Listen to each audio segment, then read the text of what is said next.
Hi, welcome to the Church Split. My name is Will, and today we are hitting our part 3 of our Christian and Black Lives Matter series.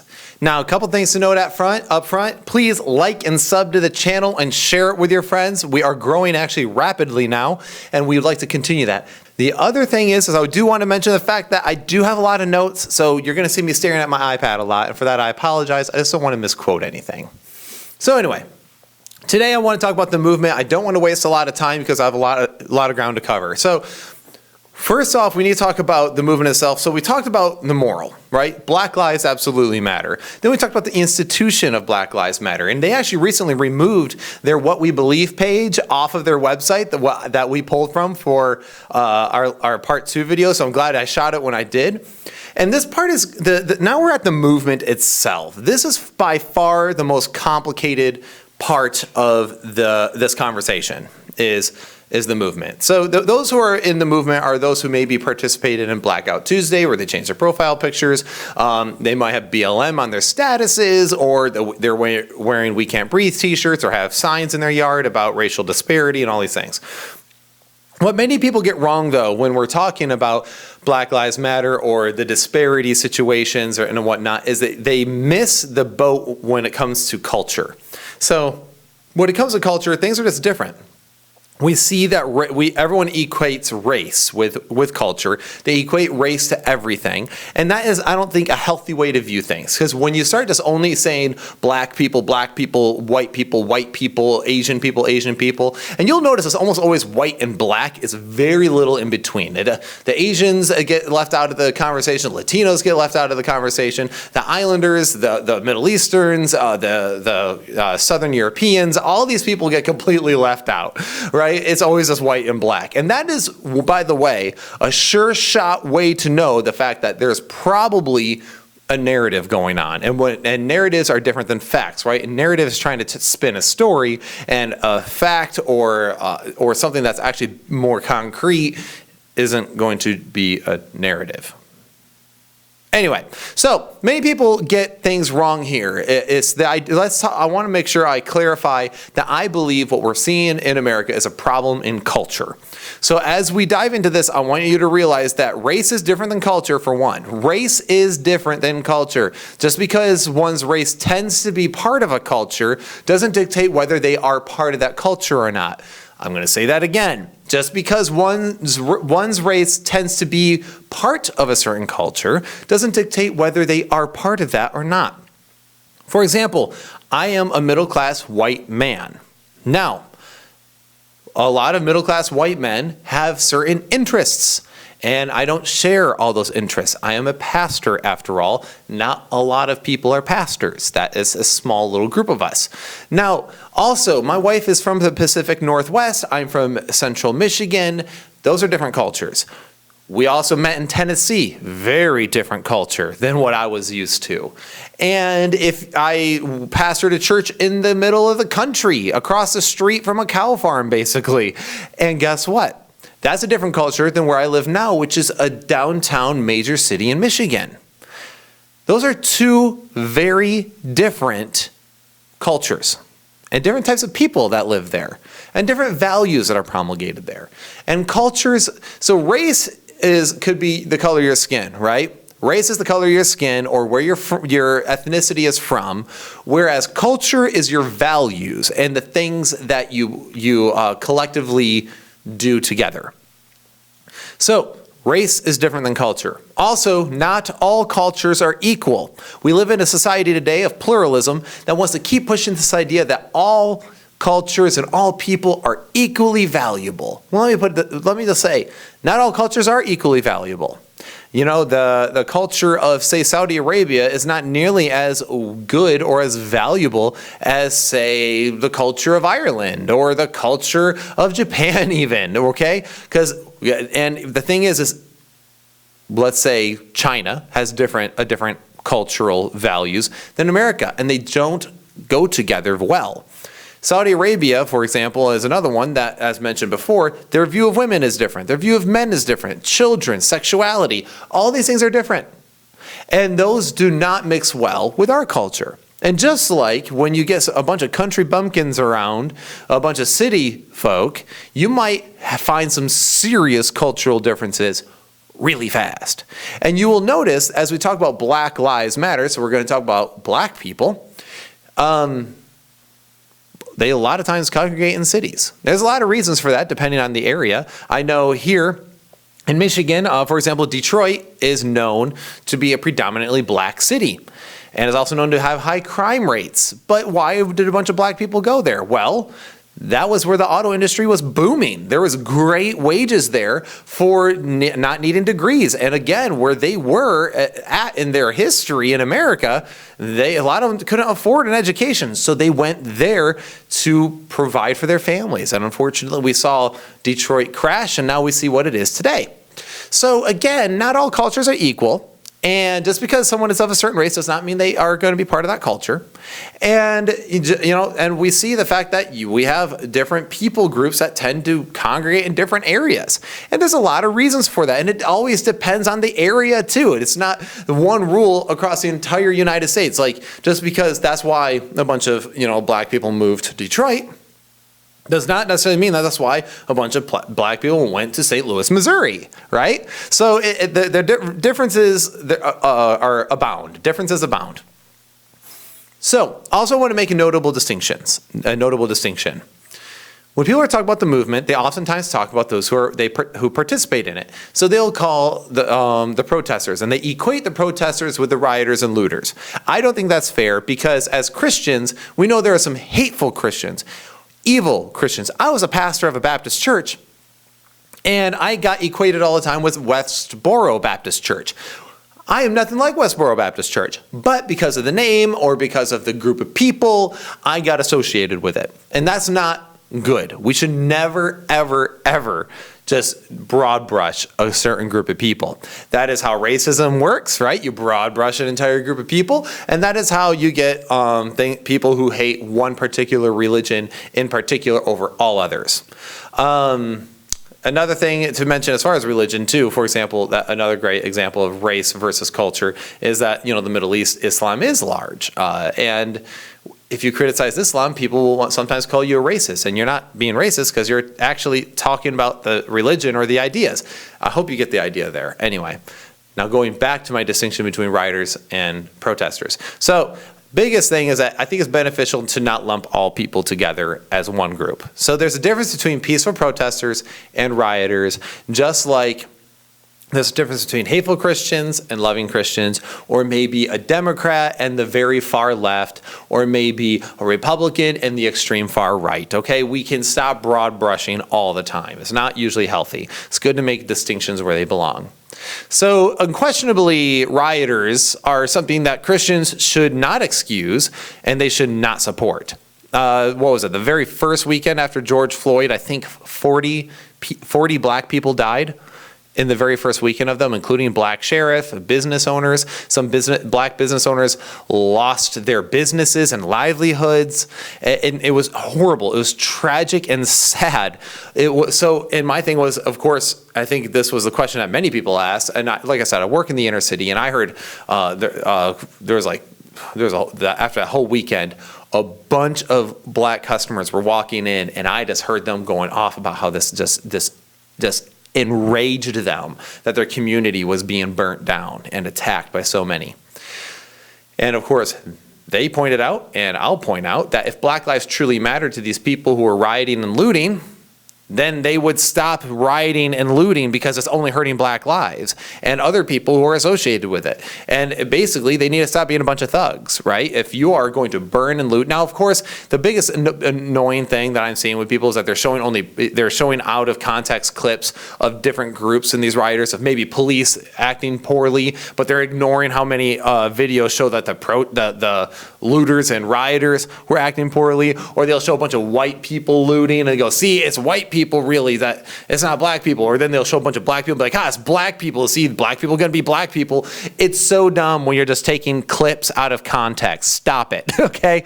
Some people were reacting very poorly during that entire time. And you can say on all sides. But I will say, if you're rioting and looting, you're a major cause of what's going to be happening, of all the negative things that are happening. So as a Christian, you cannot be okay with rioting and looting. I don't think I need to clarify that, but just in case, Proverbs 1, 10 through 19, my son, if sinners entice you, do not consent. If they say, come with us, let us lie in wait for blood, let us ambush the innocent without reason, like Sheol, let us swallow them alive and whole, like those who go down to the pit. We shall find all precious goods. We shall fill our houses with plunder. Throw in your lot among us. We will all have one purse. My son, do not walk in the way with them. Hold back your foot from their paths, for their feet run to evil, and they make haste to shed blood. For in vain is a net spread in the sight of any bird.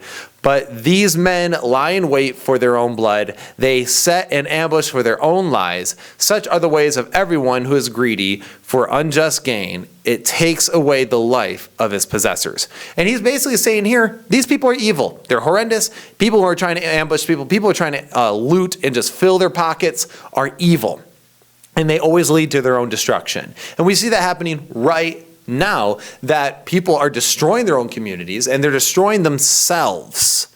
And, and if really, honestly, if Black Lives didn't matter to anyone, we would just be like, hey guys, we'll just keep doing that. Go ahead, destroy all the community that you're in. And that's not what people are calling for. I know I'm saying stop. Stop rioting, looting, and destroying things. That's not helpful. So that's exactly what these people are. Not going to sugarcoat it. Rioters and looters are evil. And you can try to make excuses. Well, you have to understand their emotional situation, how frustrated and angry they are. No. Just because someone's emotionally having issues does not mean they get to lash out poorly. That is literally the excuse we make for a child having a tantrum. Well, you just have to understand they're a little upset. We're not children. These are adults. And I expect you to be able to hold yourself to a certain amount of accountability and not burn down your entire community. I had gunshots firing 1 block away from my house that weekend. And I had a loaded gun, and I was scared that there's a possibility of me having to use it. Stop it. It's not helpful. My wife is pregnant, and we don't need that nonsense, and neither does anyone else who's involved in this sort of thing. Some of these people, they want to help people, and you're still, the people who want to help you, you go destroy their community. Like, what? What are you doing? Stop it. Anyway, I don't think anyone, I really hope no one is making, who would call themselves a Christian, making excuses for rioting and looting. Honestly, I think the rioting and looting is just an excuse. That's really what I think it is. I don't think it's people angry and frustrated at the system. I think it's people having an excuse to go out and do so. That's really my theory. But that's the book of Will's opinions, not anything in front of me. But anyway, the next part is the protesters, right? So we have rioters and we have actual protesters. These are the people who just say Black Lives Matter. They might go to a rally, hold up a sign. We had one of those in our little tiny country town, which is hilarious because our country town has never had like a police brutality issue. And yet they're over there like, Black Lives Matter. I'm like, okay, like you're in this little town where everyone gets along. Sure. Okay. If that makes you feel better.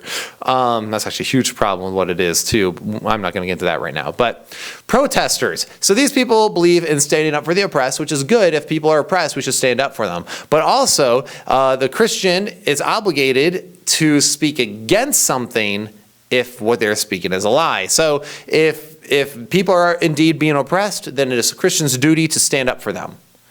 But if this whole thing is based on a lie, then it is a Christian's job to expose that lie. See, and this is why when I told people what I was going to do, some people are like, what, really? You guys are more of a theology channel, aren't you? Yes, but the idea is, are we exposing lies, or are we exposing the lies of racism, and are we exposing the lies of narrative? Because narratives are oftentimes spun and facts set aside for the narrative, and racism is based on a lie that one race is dumber dumber or worse than another, or one is superior over the other. So one of the biggest issues is that people support things often by popular opinion or by intimidation rather than research and fact checking. So the idea right now is that our society is racist against black people. We all have our own inherent biases. That's what like this idea of white privilege is that, you know, as a white person, you're going to inherit a certain amount of bias for you as opposed to against you. You know, as a black person, you're going to inherit a negative bias against you by society. Anyway, I'm not going to get to all that. So that's the idea. So one of the biggest issues is people support things often by popular opinion or intimidation. So I want to get into the data, but before I do so, I want to remind you of what I said. I'm going to recite data that constantly mentions race because that's how these things are put. If you go to FBI.gov and all these different places, they break it down by race because that's how our culture sees things, is through race, which is a problem, I think. It's important to note, though, that I do not believe it's race that's causing these issues. I believe it's culture, and that geography plays a large role in that. So again, now to mention some things with culture, I think it's important to note, remember, black people only got the right to vote 60-ish years ago, right? So when we're talking about this, we have to understand that, like, some of the people I work with, their grandparents that are still alive got their right to vote during that time. They remember this. They remember their parents fighting for racial equality. They remember their grandparents fighting for racial equality. And this has been going on for years. So we have to understand the fact that that is something kind of fresh still in black culture. And I'm not saying that they don't have a right for that to be for that to be fresh. You know, that should be definitely something like, look what we achieved when we got together and fought for that which is right. Now, one of the greatest parts about America, though, is how fast America works. Okay, America works and moves along quickly, very quickly.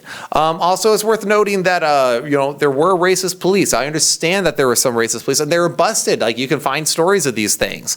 But again, this was years ago. That America back then was very different than the America now. I was born in the 90s, and the American back then is very different than the America now. America moves, man, and it holds no prisoners. It moves along quickly.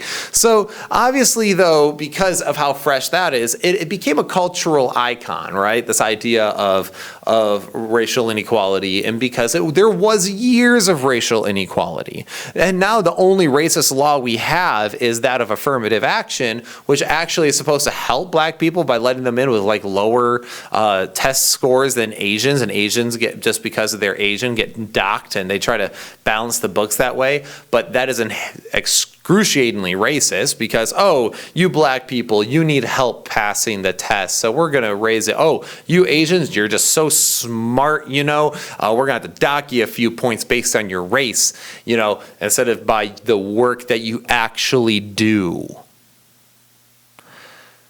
Anyway, and in the end, affirmative action only hurts people, doesn't help people, because it might be allowing people in, raising their scores, allowing people in who are not equipped to handle that university, while at the same time, those who are actually capable of it are docked points. It's just crazy. So anyway, culture is very different. Culture is something that's important. You have also, if you look across all spectrums of people, spending habits are totally different, what they emphasize. Different cultures emphasize education, while others emphasize athleticism, while others just emphasize having a family. So we have to understand that each culture is different. If you study anthropology and what anthropologists say about the different demographics in America, you will see that these things are very different on what is emphasized. And here's the thing, and I think that is a major part of the depravity we're seeing, is that fact that some cultures are more effective than others, and what's emphasized by families. And we're going to talk exactly how we can know some of these things. So anyway, let's get into some of the data. I don't want to, like I said, I just want to make sure I push the fact that I believe culture and geography are a huge portion of this, but unfortunately, all the data comes in as white and black. But I do want to remember, we are saying that America is predominantly racist, and blacks are hunting, and police are hunting blacks in the street. Now, by the way, some people I've had some people say that I shouldn't say blacks as opposed to African Americans, and I actually think that's dumb. So I'm going to say black because most black people in America have never been to Africa. Literally had my friend say that today. He was like, I've never even been to Africa. Stop calling me African American. I'm like, makes sense to me. I'm not called European American. I'm a white dude. It's okay. Anyway, so in case you're wondering why I say it that way, I just don't find, I find that another way to divide people up, right? Well, Asian. We have Asians, we have Latinos, then we have white people, then we have African Americans. So we're making sure that they are so separate that we associate them with their continent. And it's like, I just don't think that's helpful.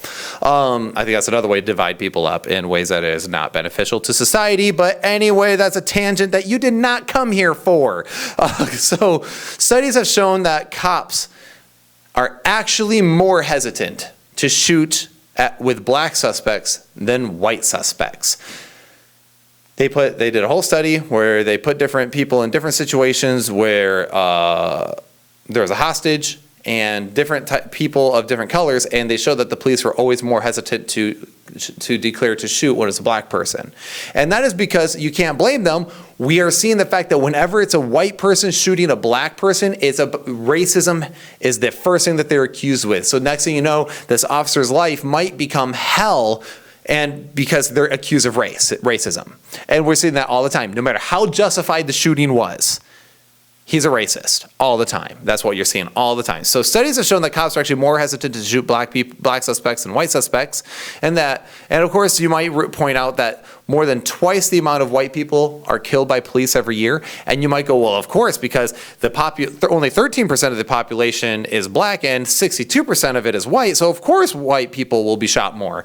But the thing is, we need to remember the fact that one, it's not about how much of the population you make up, but how much of the crime that you make up, right? So, because you can have, if 62% of white people make up America and 61% never committed crime, then you'd only have that 1% of white people who are doing it. And that would be that 1% that is important to talk about when we're talking about crime statistics, all right? Just like if all 13% of the black population never committed any crime, you would have a giant group of people that you wouldn't even have to talk about as far as crime is concerned. But anyway, and it's also important to note that as we're saying that police are hunting black people down in the streets and are so quick to kill them, you need to remember that the Washington Post reported only 9 unarmed black men originally, and now they're up to 15 unarmed black men were killed by police last year. Now, I agree, one killing is always tragic. One killing is too many if it's, especially if it's unjustified. But also the context in which those shootings take place is important as well. For example, you don't know if that guy was attacking the officer, went to tackle him, reached over and was fighting him in his car, tried to grab his gun, and then the officer was forced to shoot him. Michael Brown. You don't know the context. Was it a justified shooting or not? Okay, so if you have 15 men and even half of them were justified, then that's half of the 15. Again, even if it was all 15 were unjustified, even though those are all horrible and unfortunate, it's hardly a systemic issue that police are hunting people down in the streets. Okay? Hillsdale College also reported that 50% of fatal shootings were white and 26% of fatal shootings were black. So you'll notice that these shootings were actually, you'll notice that the blacks are quite high and the whites are high, but the black one is pretty high up there for only being 13% of the population. The Bureau of Justice reported that 62% of shootings and 45% of assaults were actually from black people. And McDonald said that such a concentration of criminal violence in minority communities means that officers will be disproportionately confronting armed and often resisting suspects, raising officers' own risk of lethal force. I want to make sure I point this out. If your community is committing 62% of shootings and 45% of assaults, I've also seen 42 or 44% of assaults. I've seen that fluctuate a little bit. But then if one area is committing more crimes than others, guess what's going to happen? the law enforcement is going to be there more, which means that that area is going to get policed more. Because again, if you don't want to confront police officers, don't commit crime and do everything you can to avoid police officers. This is common sense, right? Just like if I don't want to see the principal at my school, I better behave myself. So that way I don't have to confront my principal. Also, 54% of the murder is also from black communities. 54% of the murder. Now again, I've seen that at 52, 53, and 54%, but again, it's right around that. Over half of the murders done in America is because of actually black young males. And as oftentimes against other black males. But we're going to talk about that here in a minute. So again, it doesn't matter how much of the population you make up. It matters the amount of violent crime someone makes up, as far as like their people groups. So according to the 2015 report of the Department of Justice, Philadelphia Police Department determined that black cops were actually 3.3 times more likely to fire their guns than other cops, which, again, shows probably the fact that they're less hesitant because they don't want to. They're not less concerned about maybe being accused of racism. I don't know. This is just data. Numbers don't lie. We can infer reasons, I guess, all day long. But blacks are actually more likely also to become police officers as well. That's actually what's kind of funny. Black young men are more likely to become police officers than a lot of other people groups, which is funny because isn't the whole narrative that that cops are bad, and meanwhile we have a bunch of young black men who go to be police officers. You know why? Because black people tend to congregate in inner cities. Inner cities have a different culture, and inner cities have a much higher crime rate. And so when you are being raised in a community with a high crime rate, you most likely are going to be getting to the point where you want to help your community at some point control that crime rate. And the best way to do that is to go into law enforcement. We just had a shooting last week. A 16-year-old was shot right down the road from my house. And this morning, another person was shot. Just somebody drove up to him and wasted him right then and there. And I have a large black community around me. And it's important to point out the fact that that's probably why some of these people become police officers more likely than others. Anyway, also blacks are more likely to kill cops than be killed by cops. I'm going to repeat that. Blacks are actually more likely to kill cops than be killed by cops. According to FBI data, 40% of cop killers were actually black. And according to Hillsdale College, if an officer is dealing with a black suspect, he is actually 18.5% more likely to be killed by the black than the black by the officer. So in other words, that when they are encountering black people, there's a much higher rate, a possibility of violence. Now, I think there's a few reasons for this. One, I think it's because, well, obviously the idea of always pushing the fact that the police are brutally racist, so people are probably a bit more twitchy when an officer comes up to them. But I also think it's because in the inner cities, we are okay more and more with this inner city culture. And again, the idea of pluralism, that everyone's culture and values are equal, when they're not. So we allow that to promulgate, it's only causing more problems. And also I could get into, Section 8 housing. We could talk about how the welfare states and everything in the inner cities and how these things have actually, over time, what was originally supposed to help people actually hurt people in the long run. There's a lot of study and talk about that. I'm not going to get into that. I'm only trying to focus on crime is my focus. So because of all this, police have become more reluctant to actually police the 50 biggest cities, and we now have seen a 17% spike in these cities with murder. So the top 50 biggest cities in America are actually, police are less likely to start policing them. So now we are seeing a 17% spike. And you can say correlation doesn't equal causation, but again, police are always implemented in situations to bring down crime. Now, are police perfect? Heck no. But also to sit there and say that they're all evil, they're all bad, they're all doing is ridiculous. And in fact, there's only probably a few bad apples, just like you wouldn't want somebody just paint the white community or black community or Asian community or all lawyers or all teachers one color. Then also do not paint police officers the same way with one gigantic broad brush. It's kind of ridiculous. Do not let the minute small group of people dictate the large one, right? So don't let the actions of a few justify your punishment to the majority. It just doesn't work. So anyway, black on black crimes also. A young black man is more likely to die by another young black man than a police officer. If you look at black on black crime statistics, they are through the roof. A lot of times it's gang and drug related. And then I think one of the biggest contributing factors to our inner city issues is fatherless rates. Fatherlessness is huge in the inner cities and especially in the black communities. In fact, the fatherlessness rates are going up in all communities right now, but it's astronomically high in the black community.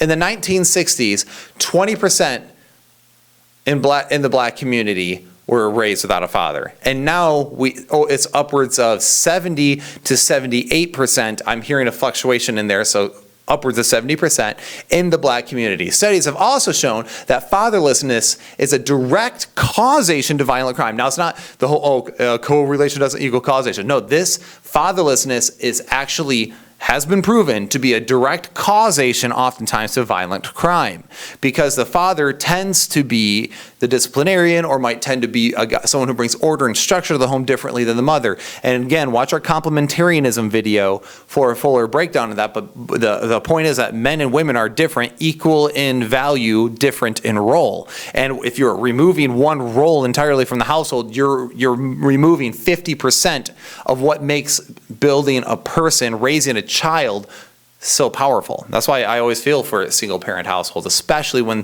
the spouse left them, or someone cheated on them, or they died tragically, things like that.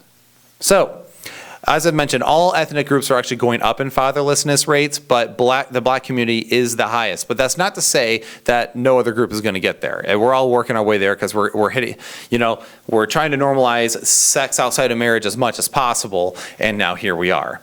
And now again, just because ethnic, again, just so to make sure that you're not hearing the fact that, oh, black people bad. No, these are statistics that you can find on any government website. Anyway, and to think about, again, different types of people and different cultures seem to make different things happen. For example, mass shooters. People talk about mass shootings all the time, right? And that's when all the gun control conversation comes out. Even among mass shooters, they guess what? Not only are they predominantly white, but they tend to have no fathers. Almost all of them didn't have a dad.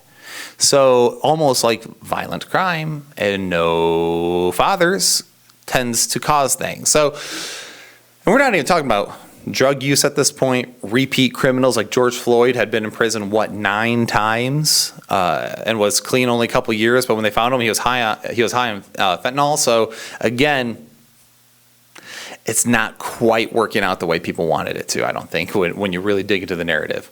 And also, people talk, well, okay, yeah, but they have a history of slavery, right? Like, so black people were enslaved longer than, for 400 years they went through all this, and, that's where a lot of this stems from. Well, the problem is that there was also a white slave trade, too, that people just don't talk about. You don't hear about this in your history books, but there's so much information on it.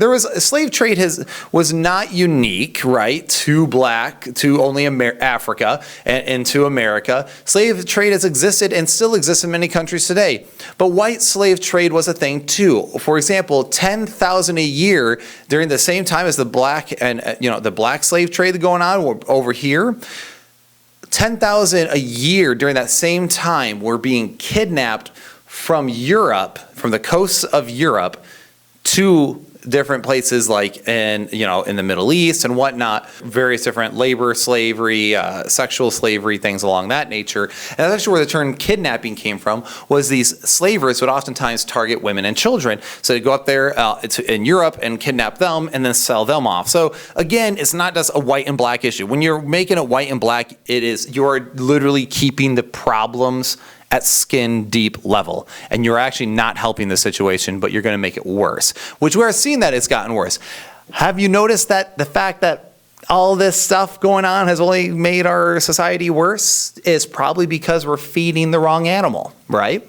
If you keep telling people that it's because of racism, and it's not because of cultural issues that we need to start fixing, we run into what we have now. So another thing that people don't, I think that can contribute to some of the stuff is black kids are actually more likely to experience sexual abuse than other people groups as well. So you can really see that the black community struggles in America. And it's not because they're being hunted in the streets. And it's not because all white people hate them. And in fact, what black on black crime exposes that, and the fact that black people are more likely to sexually abuse a child as well in their communities. But then it shows the fact that there's wonderful innocent people in there who are being impacted by these things. And the fact that a lot of them don't have fathers. Over 70% of them don't have a father in their life. This exposes the fact that there is a cultural issue in our inner cities. And again, I'm saying inner cities as well to emphasize the fact that geography and culture have to do this. Because guess what? If you take, and of course, a large majority of these cities have black people in them. But if you take black people who are not in these inner cities, who are not part of that inner city culture, you find that all those numbers I just read off to you, they don't stagnate. They collapse. They go down. Same with all the other people groups. It's largely a geographical, cultural issue more than it is a race issue, and that right there is a huge problem. Right, that's a huge problem, and we're not even focusing on that. We're not focusing on the issues of inner city culture, of how it promulgates. I mean, for crying out loud, look at the number one song as of right now is "WAP" by Cardi B. And it's obviously promulgated largely in places like the inner city. And when you have things like that, and you glorify sexuality, literally the very first words of the songs is, what is it? Like, we have some hoes in this house or something like that. Like, you emphasize, baby mamas, baby daddies, hey, you step up to me, I'm going to mess you up. And you emphasize these things. It's not beneficial, and it actually is detrimental to your community and society at large. So this tells a narrative, a certain story, that we have a cultural sickness in our inner cities, which sadly are predominantly black. Because across all ethnicities, the closer you are to inner cities, the more we see similar spikes. So the closer you are to inner cities, the more we see these crime rates spike and these fatherlessness rates spike, and all these issues spike. And unfortunately, a vast majority of inner cities are actually just where black people have tended to congregate. So again, when you look at the data, it doesn't show that black people are being hunted. It doesn't show that people are predominantly racist. In fact, with how many people are standing up saying Black Lives Matter, and that stuff is just the T-shirts and the flags and the yard posts and the amount of stuff on your social media from all these people, I can tell you that there's a large majority of people that are actually not racist. So again, saying it's this societal issue, that it's this thing that's seeped into our culture, I think is that and we're all inherently biased against black people or whatever, I think the data shows that it is wrong and that it's not what is being reflected. And let me emphasize as well, none of this data justifies terrible injustices. None of this data justifies terrible injustices, but it does expose that the narrative that we're being told today is an accurate one. When people have to ignore facts and focus on the exceptions and apply it to the whole, that is when we need to start watching out. When people are focusing on the exception and not the rule.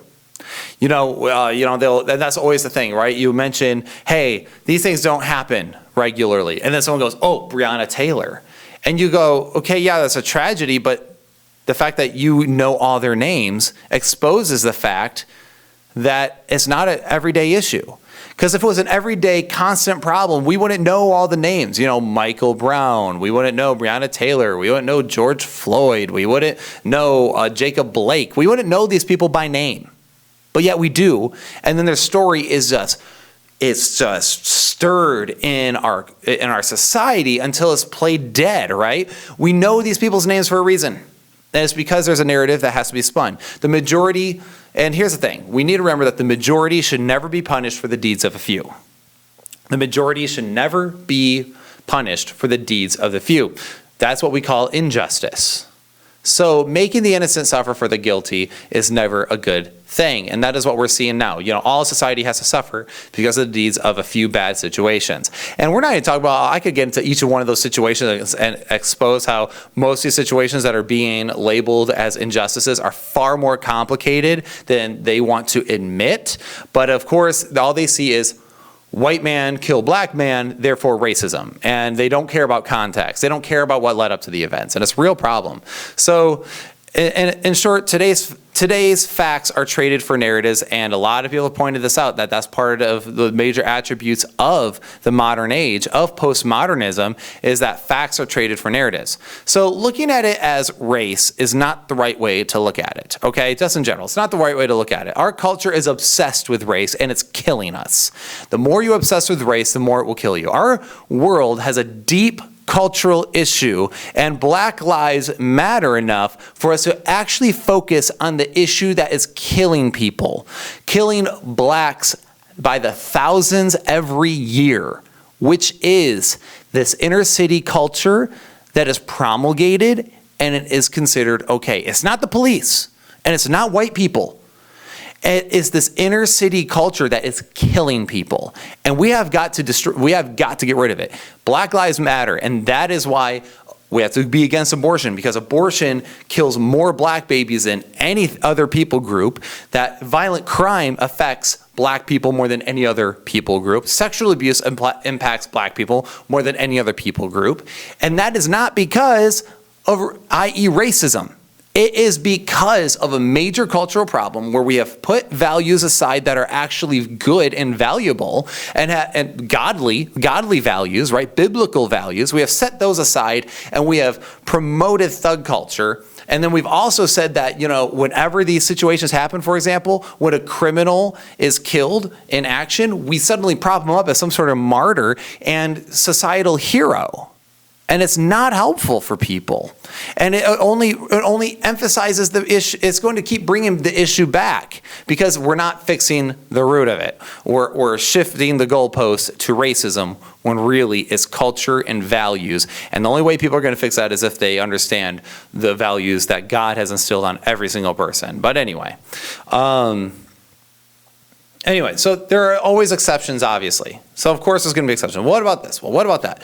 There's always exceptions. Stats are just that. Stats, statistics, likelihoods. And, they're likelihoods, they're generalizations, but they're not always, again, if it's 86% is one thing, then there's still that 14% when it's not. Just saying that usually you can look at it and go, it's not as bad as I thought. It's not this big issue that they're pushing. So but we also have to remember that numbers aren't racist. Okay, these are just plain statistics. Now you could say, well, black people are more likely to be incarcerated for longer periods of time. Well, that's oftentimes because of the war on drugs in those particular areas, if you look it up, or maybe repeat offenses. But I would agree the fact that we should have even keel punishments for all people across the board. But it's not racist in intent. It is actually just mostly geographical, whether or not that particular area is cracking down on drug crime or other crimes than others. So anyway, numbers aren't racist, but like science, it can only tell us matter. It can't tell us what matters. So I'm going to say that again. Numbers aren't racist, but like science, it can only tell us matter. It can't tell us what matters. It can only give us a rough idea, but it cannot tell us what matters. Now, to avoid being considered not showing this, but let's do this. Again, we're going to go through the top 5 most dangerous cities in 2018. And I'm going to mention the ethnicity representation of blacks in those cities. Now, keep in mind, before we do this, that this is cities, the gigantic cities, which is inner city culture. So again, we're dealing with inner city culture, but you'll notice something here. So for example, Baton Rouge, Louisiana's state capital, is the nation's 5th deadliest city in 2018. It saw 35.1 homicide deaths per 100,000 residents, which is actually 10 places higher than Chicago's murder rate. Yeah, because everyone always talks about Chicago's murder rate, and here Baton Rouge is higher. And guess what? the black community makes up 54.97% of that. New Orleans, Louisiana is the only state to have 2 cities in the top 5 deadliest U.S. cities. New Orleans saw a murder rate of 37.1 per 100,000.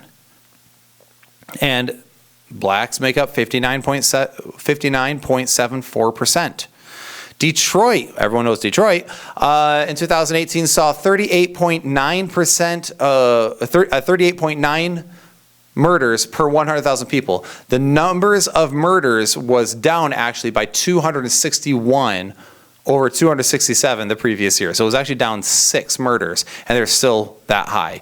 However, the city in 2008, the city saw 2,008 violent crimes, which includes rape, murder, assault, and robbery, per 100,000 people, giving it the highest violent crime rate among cities with a population greater than 100,000. Detroit is majorly violent. And unfortunately, demographics there, the black makes up 78.6%. Baltimore saw 51 homicides per 100,000 people in 2018, more than 5 times the national average, for a grand total of 309 homicide victims. For perspective, that's 220 more than were murdered in New York City the same year, despite having less than 10% of New York City's population. That is so high. And the demographic there is 63.7% black. St. Louis earned the title of deadliest city in America with a murder rate of 60.9 per 100,000 in 2018. And in that year, 186 slaughtered in the city of a population of about 318,000. And the demographics there are actually pretty close. So instead of being a pretty large majority of black, this one is actually is split where black is 49.2% and white is 43.2%. So they're actually pretty close. But then there's other cities that have extremely high murder rates as well, like Anchorage, right? Anchorage, Alaska, which is weird that because you think Alaska, right, is nothing but a bunch of open wilderness. There's no way that they have violent crime, especially people that want peace and quiet, but actually they have a huge violent crime rate. And guess what? In Anchorage, 63.8% is white and only 6% is black. So again, we are talking about an inner city issue. So, and the thing is, if I wanted to, and this is the issue, these are the arguments that white supremacists will use, is that there's a reason why I didn't go through every demographic, and that was because I just want to expose the fact of what people will say. People will look, oh, yep, see these top dangerous cities, look at that, it's all black people, a bunch of black people, a bunch of black people, and they'll go through it all, see, a bunch of black people, I guess black people must be the problem. But that's not it. And Anchorage and other places show a large majority white people. It's inner city culture. Inner city culture is a real problem, and unfortunately, the vast majority of inner cities have a lot of different minority groups in them, especially Latino and black. And if you check out this map here, you'll notice the geography here reflects everything I just said. These are just mapped out shootings. These are where shootings took place in 2018. And you can go ahead and always look at those. And it's actually really interesting when you look at crime rates across the city and then, across the nation, and then you look at these crime statistics and then do yourself a favor and study anthropology and cultural values of the different people groups that live in America and around the world. And you will find that this is really where the issue lies the most, is cultural values. It is not a race issue. It is not a race issue. And guys, I'm telling you right now, the idea of black people being marginalized and assaulted by and hated by all of society is the vast majority a lie. And the numbers here reflect that. Now, I'm not saying racists don't exist. Of course racists exist. I know racists. I have actually experienced racism toward myself as a white person too, which is funny.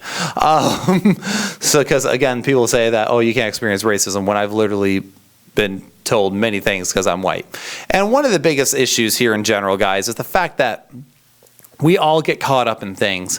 And I think some people get really too upset. But anyway, real quick. So we need to understand that we need to live peaceably with one another. And this is one of those things that I really want to emphasize, all this stems from violence. Whether you think it's from society at large, whether you think it's from the police, whether you think it's from inner city cultures like me, I think inner city cultures are the problem, whatever, and I think fatherlessness rates is a big contributor to that. Whatever you think, we're supposed to live peaceably, and all this would be fixed if people would hold on to the values of God, which Romans 12:16-21 says this: live in harmony with one another. Do not be haughty, but associate with the lowly. Never be wise in your own sight. Repay no one evil for evil, but give thought to do what is honorable in the sight of all, if possible, so far as it depends on you. Live peaceably with all. Beloved, never avenge yourselves, but leave it to the wrath of God. For it is written, vengeance is mine, I will repay, says the Lord. To the contrary, if your enemy is hungry, feed him. If he is thirsty, give him something to drink. For by so doing, you will heap burning coals on his head. Do not be overcome by evil, but overcome evil with good. The best revenge is forgiveness and love. And that is one of the biggest issues here, guys, is the fact that everyone wants to fight, and so all these issues would just resolve themselves if people had this mentality to live in peaceably with all men, to love their enemies, to not be trying to always get revenge or find an excuse to lash out at each other. People want you to be afraid. And that's what this comes down to. This comes to an idea of controlling people by fear. They want people to be controlled by fear so that way they can control people, how they behave, who they vote for, who's in power, all these different things. People want you to be afraid and are trying to control people with that fear, and it only causes more pain and violence when you buy into it. If you buy into this fact that, oh man, society is racist, the cops hate me and all this stuff, as a black person, guys, statistically speaking, it's not true, and you're being played. You're being played.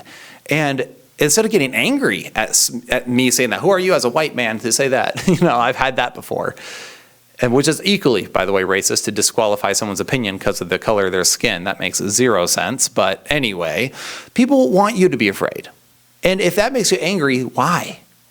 For me to say that. It shouldn't. It causes more pain to believe the fact that society is so racist when the data doesn't show it. And don't let yourself be controlled by it. And look into it. Look into the studies yourself. They're all there. It's actually really easy to find this stuff. They're not even trying to hide it, okay? It shouldn't surprise us that if something that started on a lie continues to promote and push a lie. And honestly, I don't know why people would want to believe this lie. I do not understand why anyone would want to believe that everyone hates them so much and would be so offended by someone saying, I don't think that's true. In fact, you should be comforted and go, oh man, I really hope it's not true. How is it not true? Can you show me? Because I'd like for it to not be true. This is why for the truly racist people to divide, this is a way, I should say. This is a way for the truly racist people to divide people further on race, which is to promulgate this lie. And that's all this comes down to, is trying to divide people by their race even further. See, black people, you're attacked even more. Oh, look at this, it's horrible, And what it does, it keeps separating us people, us image bearers of God from one another, because it's constantly making everyone fearful and suspicious that the person sitting across from them might be a racist, might secretly hate them because of the color of their skin, or if nothing else, has an unknown bias against them. Is causing more problems than helping. This is a way for the truly racist people to divide people over a lie, to promulgate a lie. And in fact, Joseph Goebbels said, or is it Goebbels? Whatever, Goebbels? Joseph G. Said, if you tell a lie big enough and keep repeating it, people will eventually come to believe it. And that's what's happened. We've told this lie often enough that people are believing it. So now the question comes into how to fix it. First and foremost, put God first. What does the Bible say? Okay, well, as soon as we start recognizing each other as image bearers of God, created by Him, molded as, He is the potter and we are the clay, and we're all in this together. As soon as we start realizing that we're all created in the image of God, and then we start surrendering to His morality, we might actually see a big shift in our culture So first, surrendering things to God. That is how we fix it. Surrender things to God. It all starts that way. And instead of seeing things maybe as race and stuff, you'll see things as I see them, hopefully, which is values. Which values is going into, what do I value? Righteousness or unrighteousness? Sin or that which is good? These things are good. And that's why I say culture and values is the most important, because if we're emphasizing values, then we don't even end up in racism. And then we get to condemn bad actions. But anyway, the next thing to do is stop glorifying criminals. Proverbs 1 made very clear. Don't go with these people who act this way. Stop glorifying criminals and making them martyrs. And stop treating them like they're martyrs. This is unbiblical and it's unchristian. If you want to fix it, we got to stop saying that criminals are good people. And they can become good people. And I'm not saying repentance isn't possible. But we got to stop saying that their behavior is okay and validating their behavior through protest, okay? Also, 2, I can't emphasize this one enough, stop always looking at race. That's probably the least contributing factor to everything that's happening now, is the color of your skin. That has very little to do with everything. Stop always looking at race. If the first thing you see is in a violent situation is you go, that color, you're the racist. Instead of going, whoa, what were the events that happened? I don't care if I watch a black man defend himself against a white man and the white man assaulted him first, the black man has every right to kick his butt. Okay? Because he was attacked by the white man. But the first thing I look at and go, white, black. Okay? You were keeping it skin deep. I want to know what led up to it. I want to know why that situation even happened in the first place. And then you can judge it by the actions and the deeds and the values and the morals that took place, rather than skin color this, skin color that. So next is do not buy into ethnic Gnosticism. And this entire time, obviously, I'm a white man. I'm not expecting you not to notice that I'm a white man. I am a white guy. I am pasty. I have blue eyes. I am actually German, so I'm pretty Aryan, okay? My wife is Korean. And I've been told by people I can't talk about this. I can't have an opinion on this because I'm white. Well, that's ethnic Gnosticism. Or that was racist, Will, because you're white, or me as a black person can say this, but you can't. Ethnic Gnosticism is a real problem. Vodi Bakum was the one who coined the phrase, and it's basically saying that I, as a white man, can tell you what's racist against white people, but you, as maybe a Latino person, cannot say what's racist against white people. You can't have an opinion on racism against white people. Only I can have an opinion on what's racist against white people. Basically saying that your race is the number one contributing factor on whether or not you are the arbiter of truth in the situation. And that is not okay. Again, that is equally racist. Your race, if race really has nothing to do with anything, if we truly believe that, then me being white or you being black or yellow or red or green or blue or whatever it is, if you're green or blue, you probably have a health issue. Go get yourself checked out. But if you believe that your race means that you can or cannot comment on something, that is racist. And if race truly doesn't matter, then stop promulgating it. And then also, unlike the Black Lives Matter institution, encourage the nuclear family. Encourage fathers to stay with mothers. Encourage two-parent households to raise children. Do not say, oh, it's okay to have all the sex you want and just have as many children out. It's your body, your choice. It don't matter. Guess what? It does matter, because it will, in the long run, impact your children and your community. So encourage biblical ways of doing things and encourage the nuclear family, and especially men. Fatherlessness is going up. Men, be men. If you can do the deed, you can raise the child, okay? If you're involved in it, you better stay involved in it, okay? It's not something that you can literally hit and run. And that's a big issue with men in general. They just want to have all the fun, and they want to have all the play, but none of the work. Stop running, and women, stop being so quick to just be with any man who gives you attention. Be careful out there. There are some crappy people, and they might seem good at first, and they'll be crappy later. So guys, Two-parent households, we need to encourage them. A biblical marriage as well. Watch my episode on complementarianism to get a better idea of what that is. And then, this is just simple, and this should be obvious. Don't encourage trash behavior. Don't encourage trash music, trash movies, trash media, and trash ideas that end up leading people to broken homes and, by extension, broken communities. Inner city culture is a big problem with all of those. Trash music, trash movies, and I saw a kid just the other day that came in and was dancing in a way that a child shouldn't know how to dance, and it kind of disturbed me.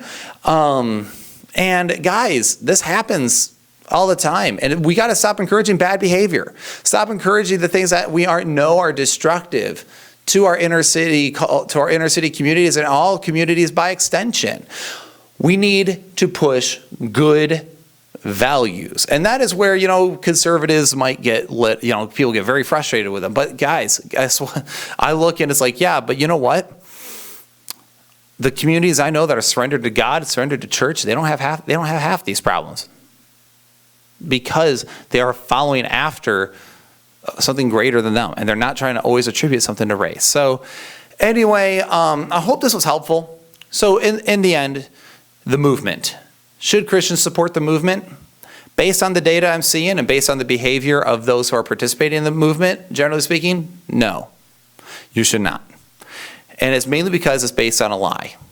And it is not reflected statistically. It is not reflected by any sense of the word. And you cannot use the exceptions to apply to the majority. You just can't. And so Christians, instead of, helping promulgate a lie and giving people a comforting lie rather than the uncomfortable truth, start learning to speak the truth and speak up for the truth. And you know what? Maybe, just maybe, you might get someone to calm down a little bit. I work with a young man, a good friend of mine, and this person, he came in and was a little anxious because there was like 3 of those shootings that we were shown that morning of various different situations, and this person was fearful. It's like, I don't know, man. It's like, it's scary that this is America. And I was like, well, did you know this about the situation? Well, no. What about this? No. Did you know this and this and this? No, I didn't know those things. Oh, and I'm like, that changes it a little bit, doesn't it? Yeah, it does. And then, did you know statistically this? No, I didn't. And we talked about it. He goes, wow, how come I feel like I'm just always lied to then by these people? He's like, and I'm like, well, have you felt held back because of your race? And he's like, no. I'm like, right, because you're one of the hardest working people we have here. And, you're good. You come from a 2-parent household even, so you have your father and your mother both in your life. And, you make good decisions, so don't worry about it. And you know what? He was actually comforted afterwards. And it's almost like Christians are told that to be compassionate, they shouldn't say anything about it. And I think it's the opposite. I think to be compassionate, we should say something about it. And maybe, just maybe, we might be able to change a mind and bring some peace to someone's heart. Because I can imagine if I was being told that I was being hunted down. In fact, I saw recently that there were some people who posted that they're going to start assassinating white families.